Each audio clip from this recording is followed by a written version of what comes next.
looking at the book of Hebrews, as it's written to address and deal with some of the questions, some of the issues that the people in Israel are going through. They're going through some hard times, and these are believers in Yeshua who are Jewish, who are still living in Jerusalem, still living in the land, still trying to go to the temple, and they were being persecuted, they were being kicked out, and all the different things that were going on with that. And so these were a people that were beginning to wonder and beginning to question whether they were on the right side, due to all of this hardship. Surely they were thinking, if we were on his side, if we were in the right, if we were doing things that he approved of, then surely we wouldn't be having all the trouble that we're having now. And so to this people that were asking and wondering, are we really people of faith? This was written. What kind of experiences should they be having as believers, as these Jewish believers in faith? And this is the kind of stuff that they were going through.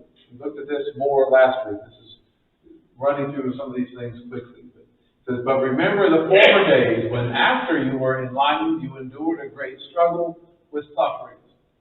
Sometimes you were publicly exposed to abuses and afflictions, and other times you became partners with those who were treated this way.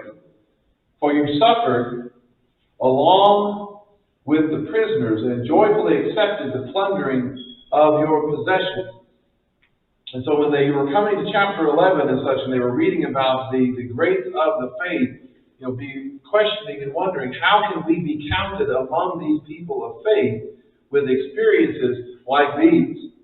And so he wants them to know that the heroes of the faith, they also endured great hardship, great suffering before their moments of victory came. We know them for their victory, but they had to endure a lot of things until it came to that.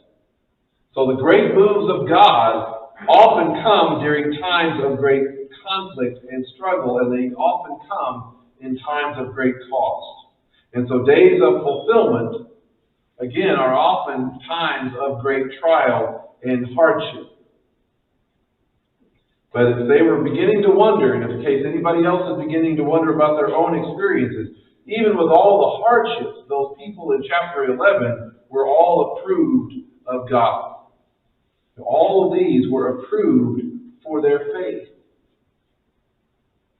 And they were approved of God, and he spoke and he testified on their behalf. Even though they didn't necessarily see all of the victory in their own day, even though they didn't necessarily see all of the promises fulfilled in their day, they still had faith.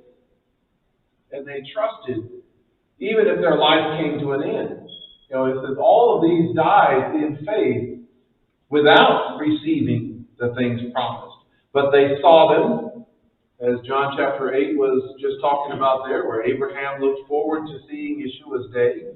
They saw them and they welcomed them from afar, and they confessed that they were strangers and sojourners on the earth.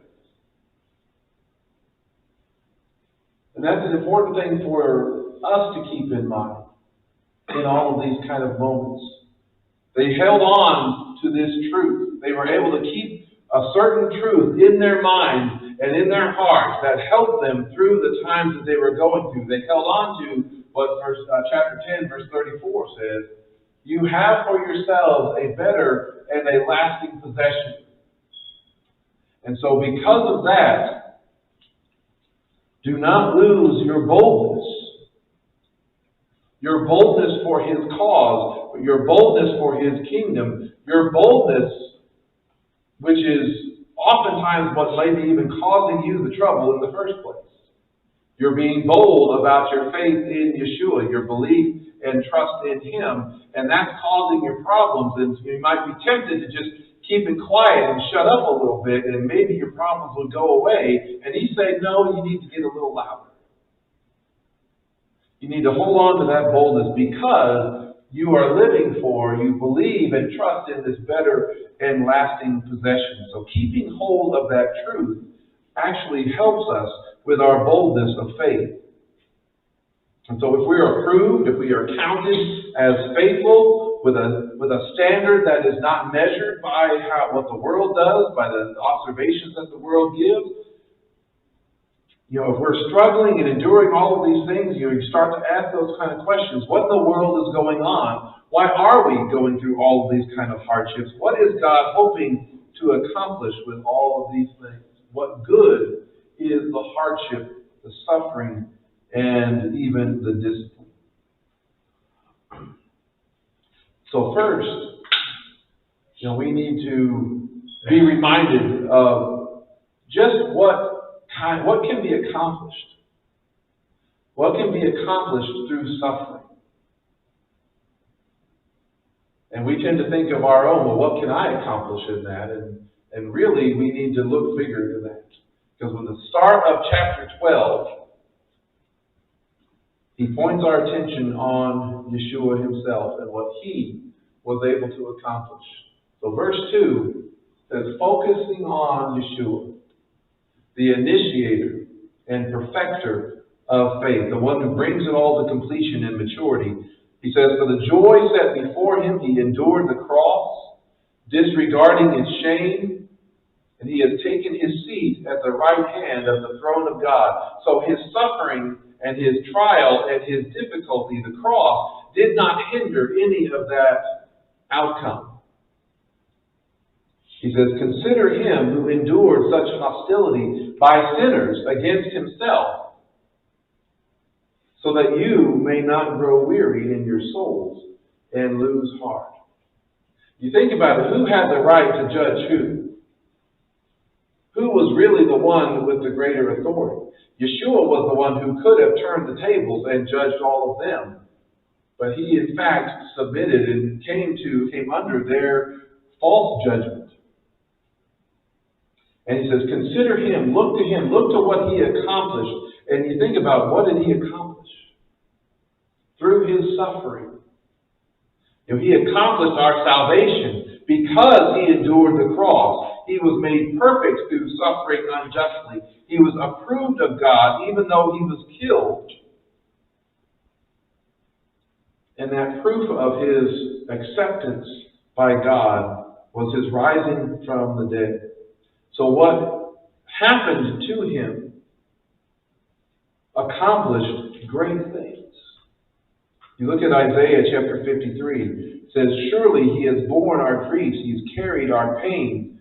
Yet we looked at the situation, we judged the situation, and thought that he was stricken and struck by God and afflicted. Well, he can't be, one of God's favored people, because look at what he went through. But he was pierced for a reason.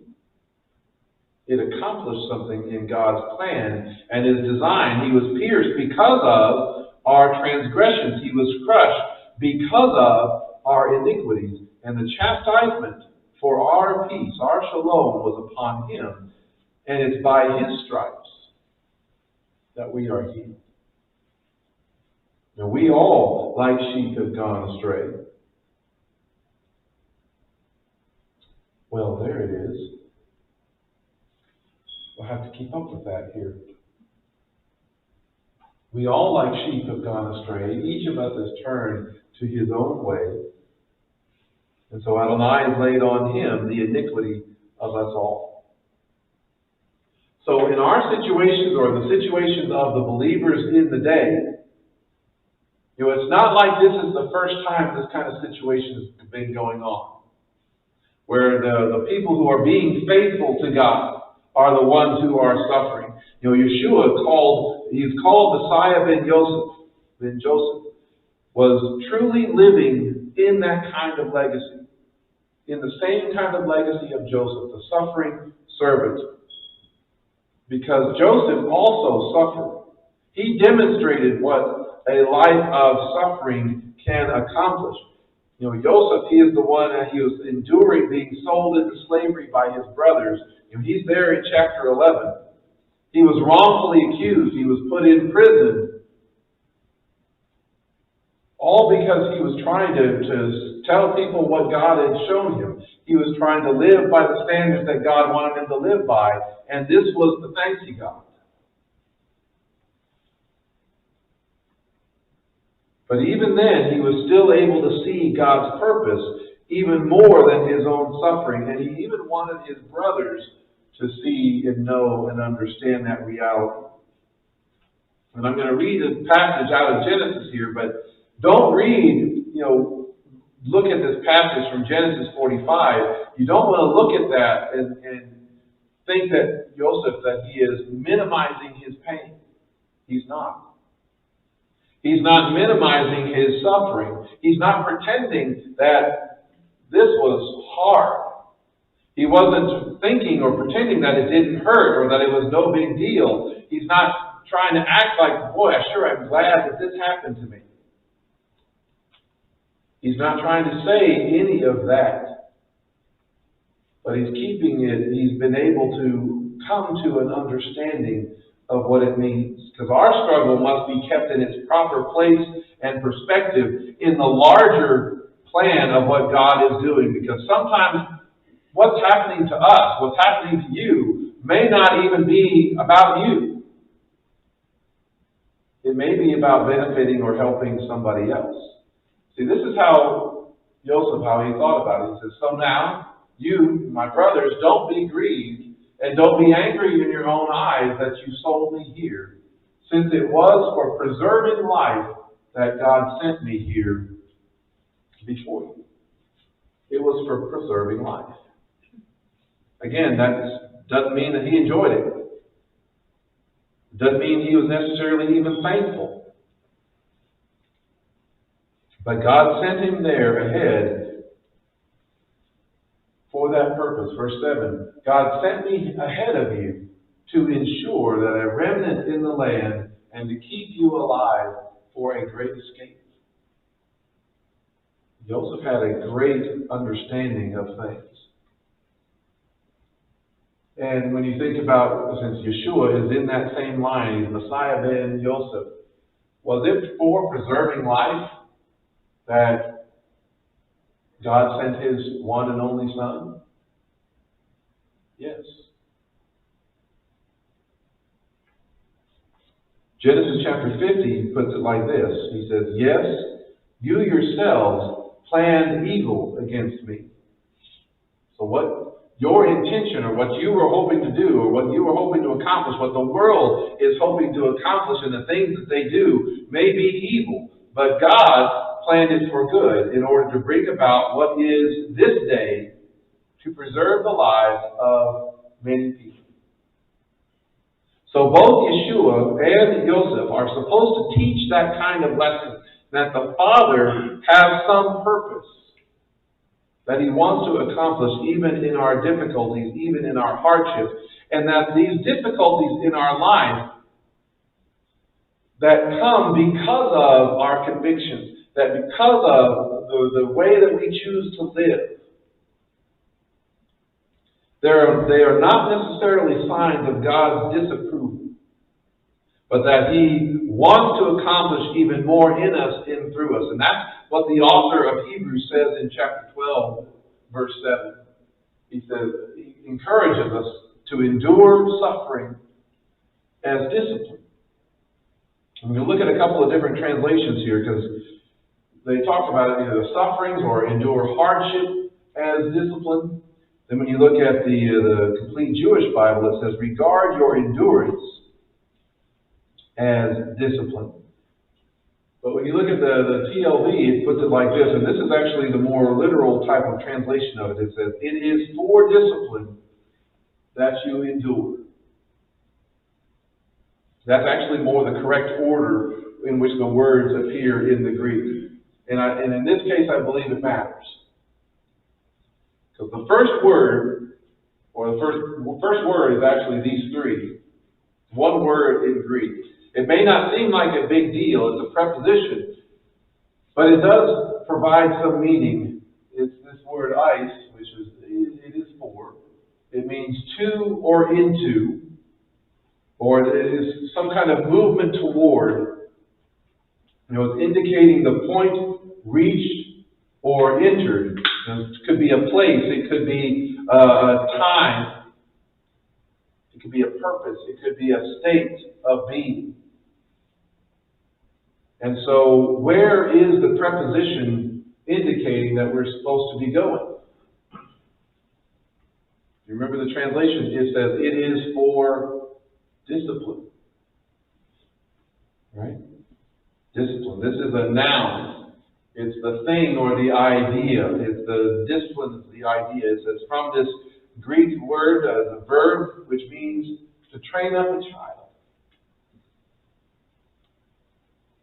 To educate, to instruct, to discipline, correct, or chasten. We usually think of discipline, or King James translates it chasten, in a more positive or negative sense. How do we usually think of that? Especially when you're on the receiving end of it, you usually think of it as more negative, don't we? Is it necessarily a negative word? No. No. Is training up a child a negative thing? Is educating a child a negative thing? Despite what you hear about on the news and see at all of the school board meetings around here, it's not supposed to be a negative thing.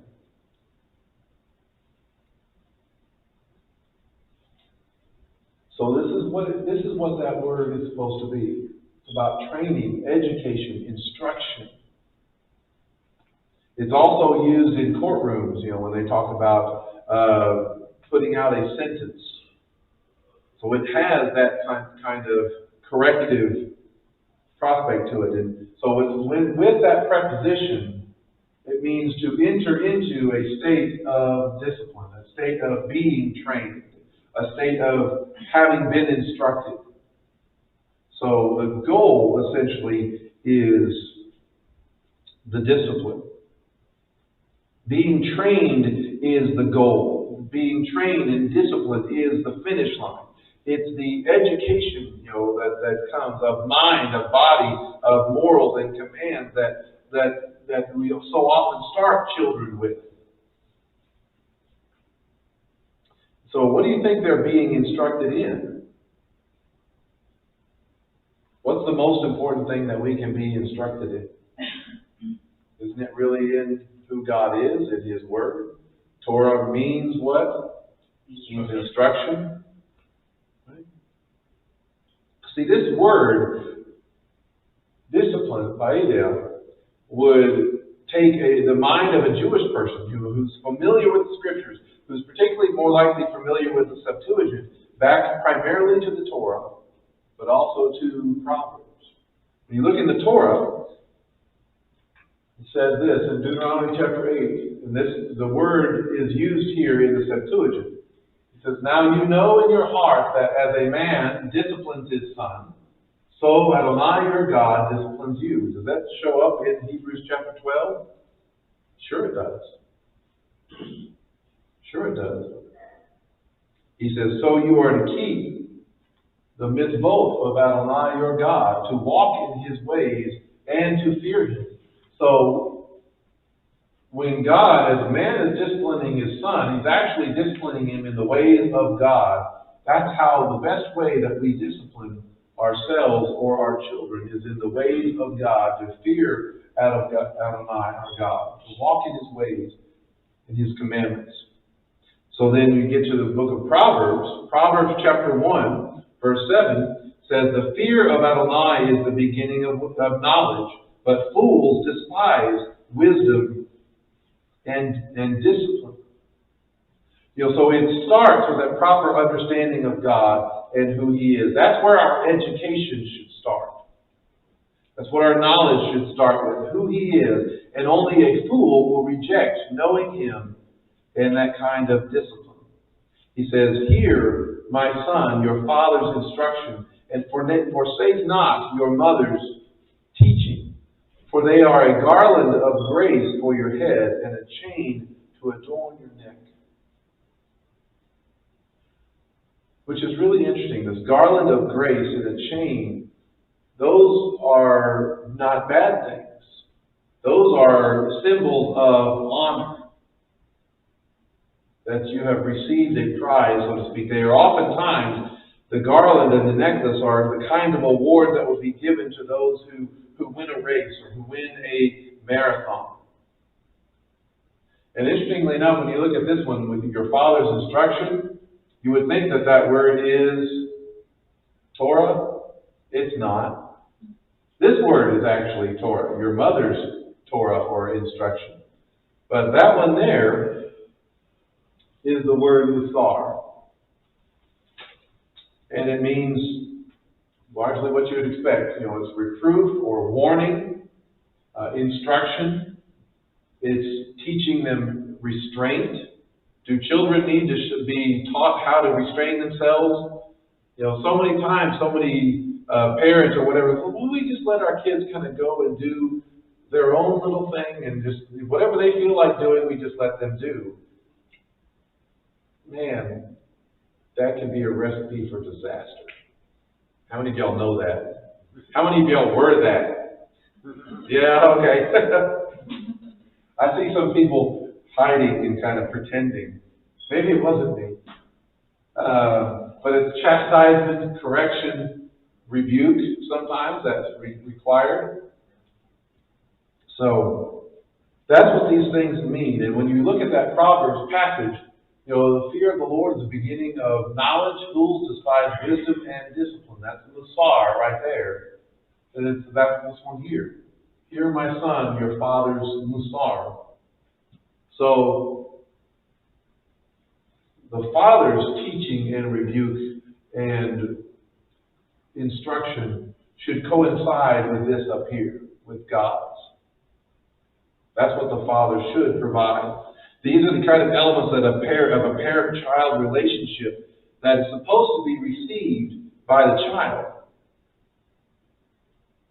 And the benefit of a father's Musar, the benefit of a mother's Torah, may not be realized or appreciated at the time. Y'all realize that, right? It may not be appreciated really until the garland of grace and the head and for your head, the chain to adorn your neck, the prize for winning the race. Those may not be appreciated until the race is run and won. That means they won't necessarily appreciate it until they get older sometimes. But see, God wants His people. He wants His children to be trained. He wants us to be instructed, coached up, so to speak, so we can run and finish the race that is marked out for us. Because that is what any father would want for his children. In fact, discipline or being trained, being instructed is proof that we actually belong to God, that we actually are His children. So Hebrews chapter 12, verse 7 says, it is for discipline that you endure. God is treating you as sons. Remember, discipline is the goal. God is treating you as sons. For what son does a father not discipline? But if you are without discipline, something that all have come to share, then you are illegitimate and not sons. And see, I think we sometimes wrongly approach this passage, and we think about it solely in terms of when we do something wrong. And this is how I've always looked at this passage. When I do something wrong, when I sin in some way, that we should receive the Father's correction and discipline in those moments. Absolutely. And if we don't receive His correction, that should be an indication there's a problem. If we don't and our conscience doesn't bother us, again, that's a problem. I totally get that and understand that. But that doesn't actually seem to be the context of this passage. That doesn't seem to be the context of Hebrews chapter 12.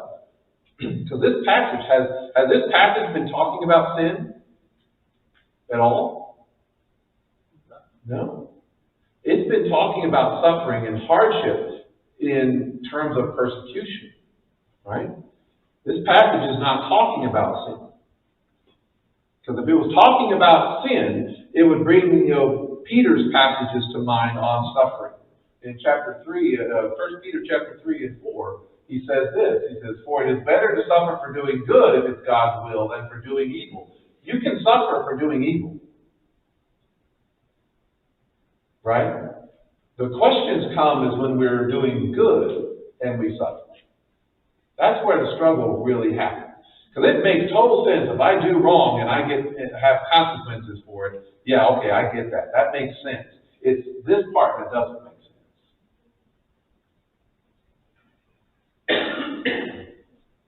Then he also says in chapter 4, he says, "For let none of you suffer as a murderer or a thief or an evildoer or as a troublemaker." Right? You can suffer for all of those things, and you should if you're doing those things. That's not the issue. Because doing wrong does have consequences from God. Doing right,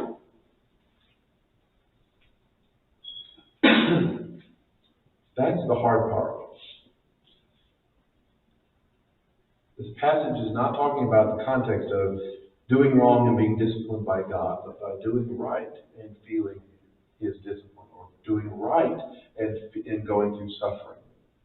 Doing right mostly has consequences coming in from where? Is it from God for doing right? Where do our struggles and our sufferings and our hardship come from when we do right? It comes from the world. It comes from the enemies of God.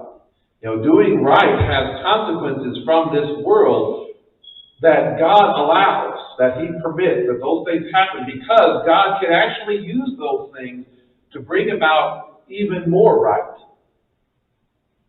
or the saving of life, or the saving of all life. He might be able to He intends to bring about more right, which may be more obedience and more faithfulness in you and from you.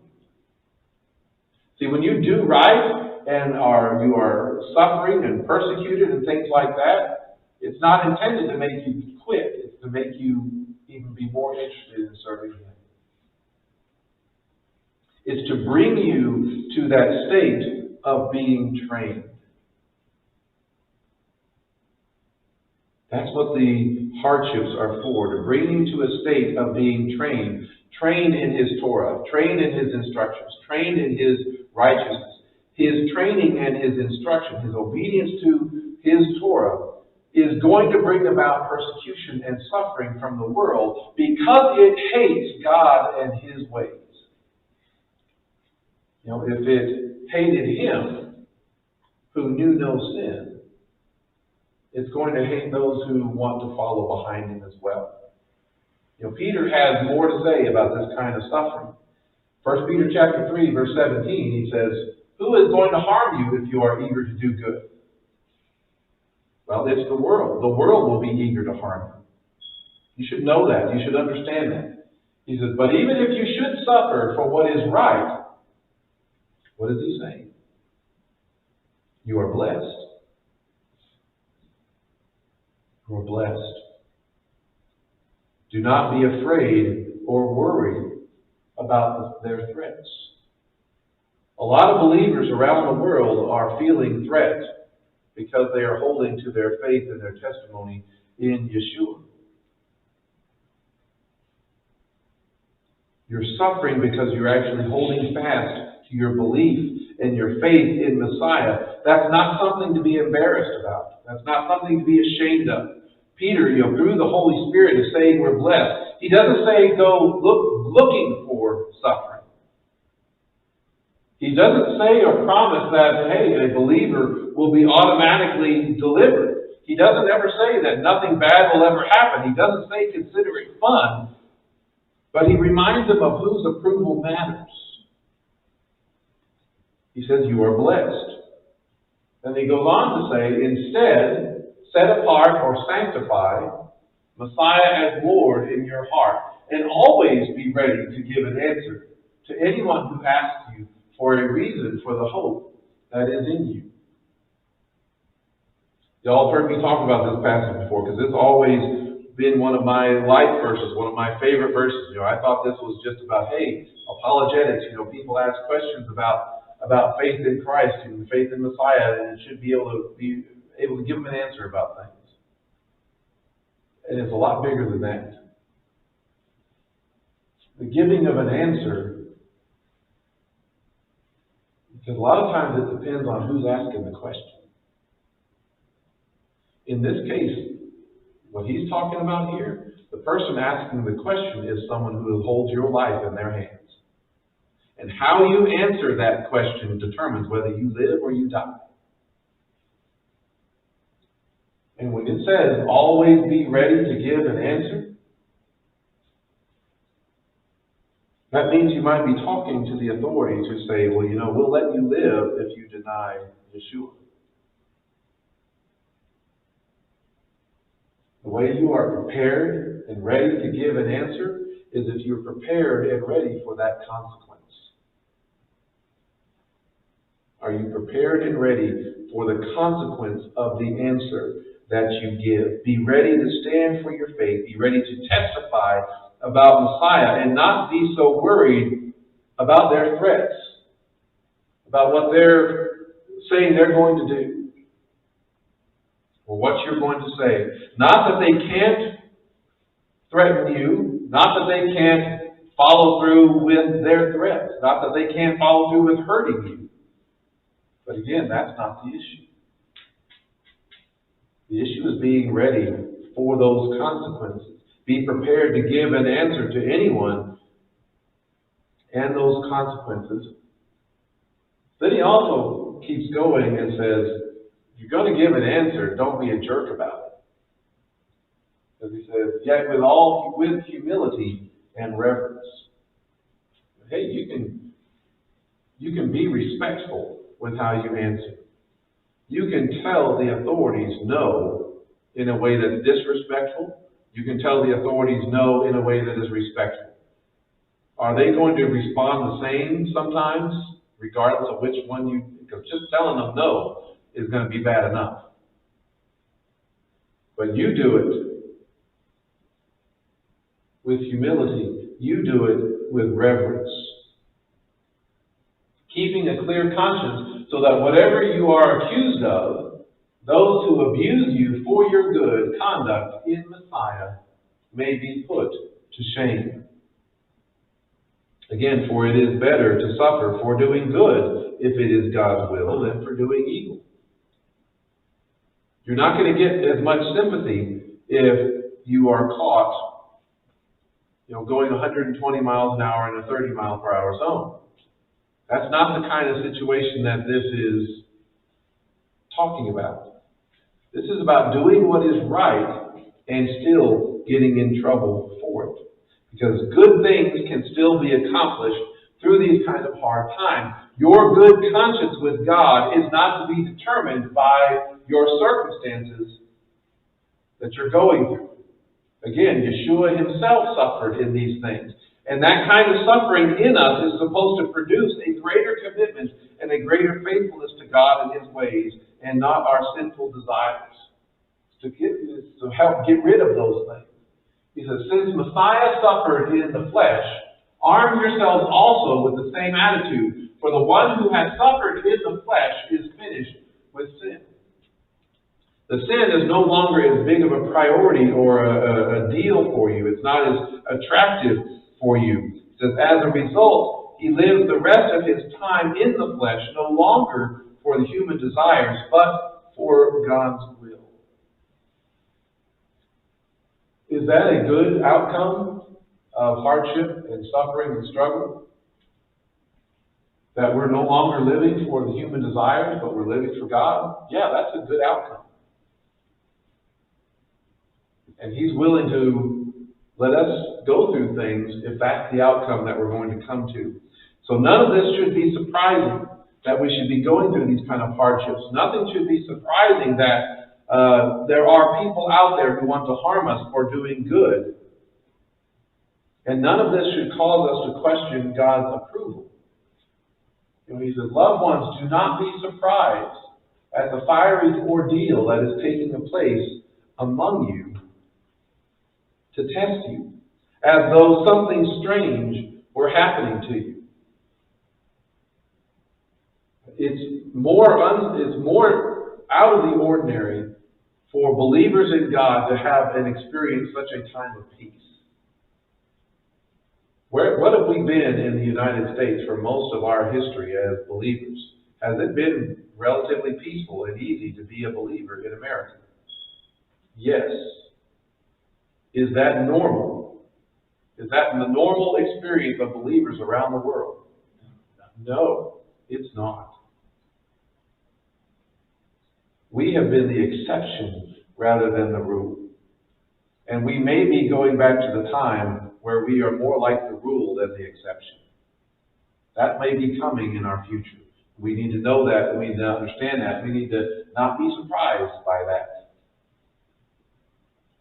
He says, instead, rejoice insofar as you share in the sufferings of Messiah, so that at the revelation of his glory, you may also rejoice and be glad. He goes on in chapter 4, I'm getting the numbers wrong up there, verse 14.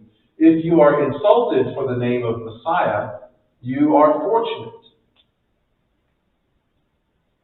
For the Spirit of glory and of God is actually resting on you.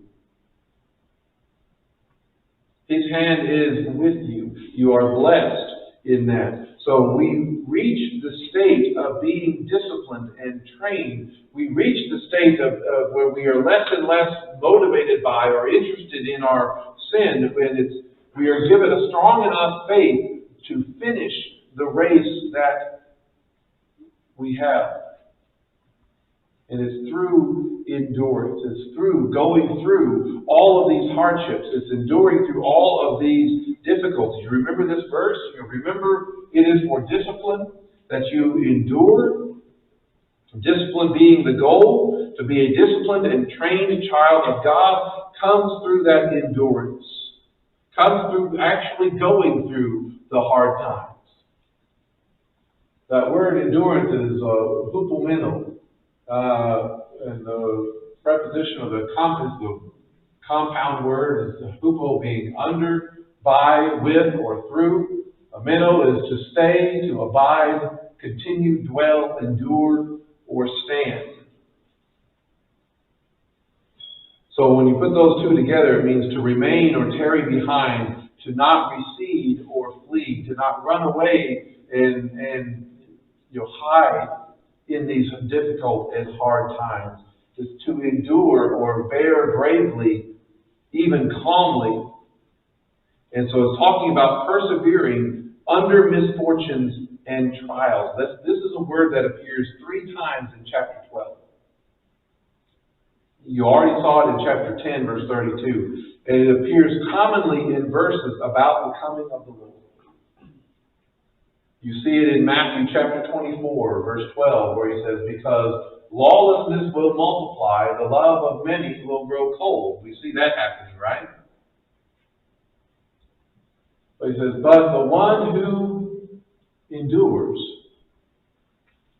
to the end will be saved. So this is a necessary part of coming through all of the difficulties. We endure means we have passed through them. And the blessing and the fulfillment of promise remains for those who do. Look at James chapter 1, verse 12. Puts it this way, he says, blessed is the one who endures these kinds of tests. Because when he has stood the test, and he's assuming that you're going to stand, when you have stood the test, he will receive the crown of life. Does that not sound like the garland of grace that adorns your head? Which the Lord promised to those who love him. That's how Proverbs talks about the instructions of the father and the mother. There's an award for finishing the race. And so, that crown of life. And so actually go back into Hebrews chapter 12 and look back at verse 1, what it has to say about endurance. And sure enough, the author compares endurance to running. Therefore, since we have such a great cloud of witnesses surrounding us, let us also get rid of every weight and entangling sin, and let us run with endurance the race that is set before us. I find it kind of interesting that almost even contradictory in the sense that the definition of endurance, remember it means to remain, abide, or not flee or run away. Not going anywhere, but you're standing, you're continuing, you're unmoved, you're undeterred. And he connects endurance to running. I kind of find that a little amusing. Because running is all about movement. It's about going from one place to another. And I don't know about you, but I hate running.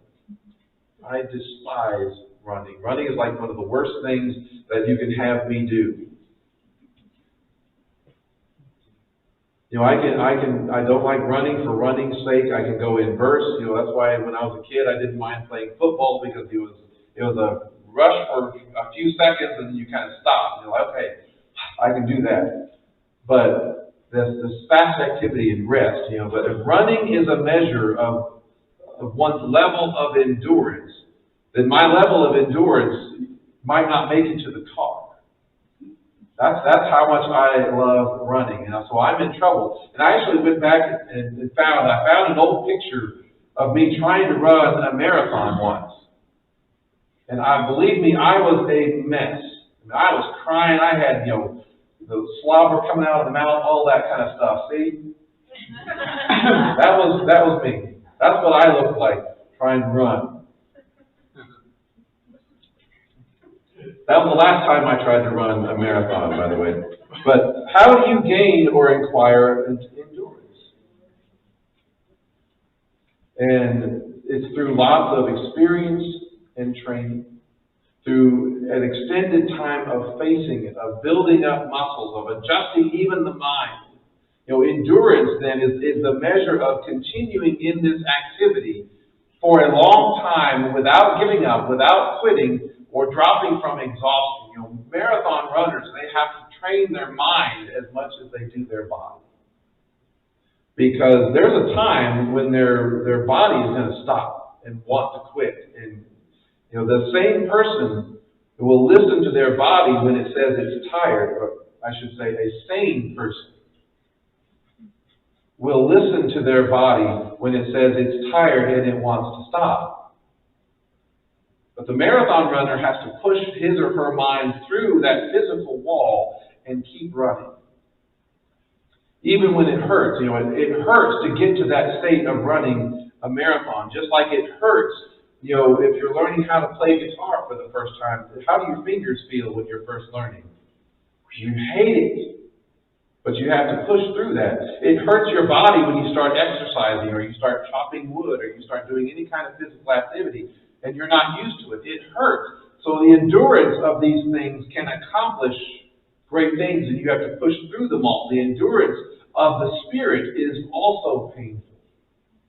Hebrews chapter 12 puts it like this. He says, now all discipline that it takes to accomplish something good will be painful at the moment, not joyful, but later it will yield the peaceful fruit of righteousness to those who have been trained by it. But when you think about it, when you think about us, when you think about our situation, you know, the race that we run, suffering hardships because of our faith, we have to realize that it can still yield fruit. It can still be fruit of righteousness and sanctification. It results in more of that. It's being set apart by and through His Torah, and that cycle is going to repeat. You know, most people don't, when they train and prepare to run a race like that, they don't say, okay, I've run one, now I'm done. It's not usually how it works. And so when you first start following God and His ways, there are often immediate consequences. That's what that Hebrews passage that we read earlier about. You suffer. You suffer with those who went in jail. You lost your property. You lost all those things. You know, and then as you grow, then as you walk your walk of faith, you begin adding more things to your walk, more things to your obedience to the Torah of God. As you learn more and grow more, it brings forth other consequences. You know, coming in this direction, and you said, I'm going to start living this way. You know, at first there was some immediate consequences. Then it might have slowed down for a little while. Then as you learned and grew more, it's like, I'm going to change this about my life to conform to the ways of God. Were there more consequences? Yeah, sometimes there were. Sometimes it cost you. There were other rejections. There were other struggles. There were other losses as you grow. So we should expect that. That shouldn't surprise us. We should know it's coming, and we have to have our mind and our body prepared to finish the race in spite of it. That kind of mindset is what you and I are going to need in the future. It's what the marathon runners, whose body begins to shut down, and you see them, they're 20 feet from the finish line. Y'all ever seen footage of those people? They're almost done, and they start to collapse. They get confused. Their legs stop working. They're dropping their knees. They start crawling, but they don't want to stop finishing the race. Right? See some of these before?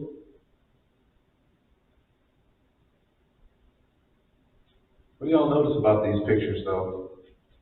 When someone is unable to finish the race,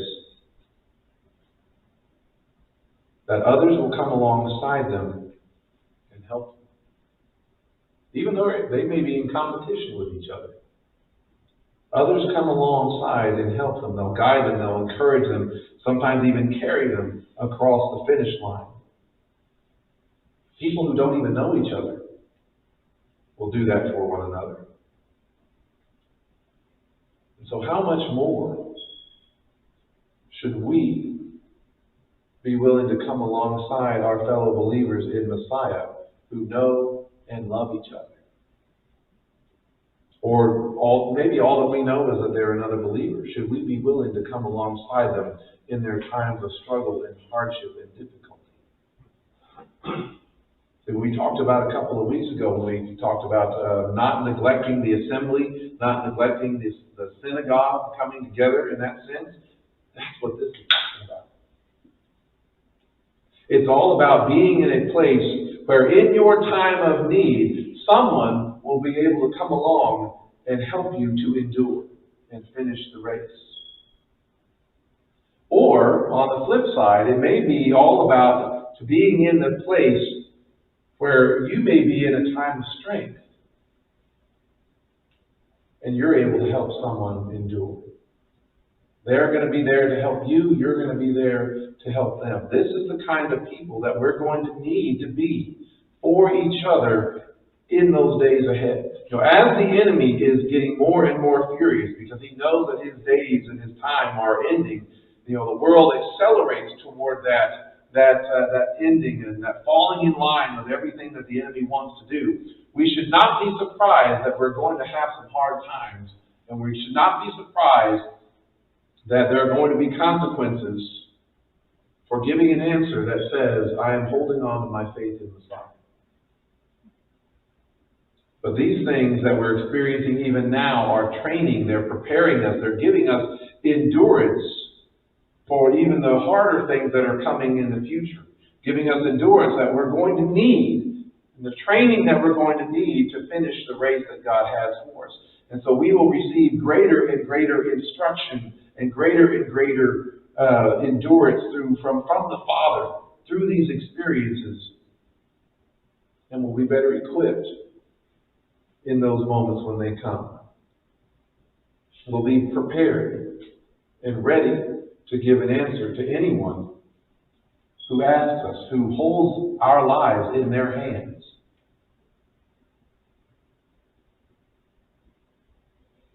We'll need each other to encourage each other to not give up and to carry each other if necessary. And we need, restoration needs to be a fellowship like that. We need to be a people who love each other like that. And if you find yourself going through those kind of trials and those struggles and those dark places of the soul, so to speak, that make you want to give up, know that you're going to have people nearby who's going to be here and help you through it and carry you through. And so when we come to the end of, or one of the passages here in Hebrews chapter 12, he says, therefore strengthen the hands that are weak and the knees that are feeble, and make straight paths for your feet, so that what is lame will not be pulled out of joint, but rather be healed. That's where we come alongside each other to bring healing. When we have come through these times, there's going to be healing. And that's what we need. That's what these things are talking about. So Hebrews 12 is about endurance. Endurance for our faith. Endurance for those things those hardships, those things that the world rejects, but that God wants to see alive in you.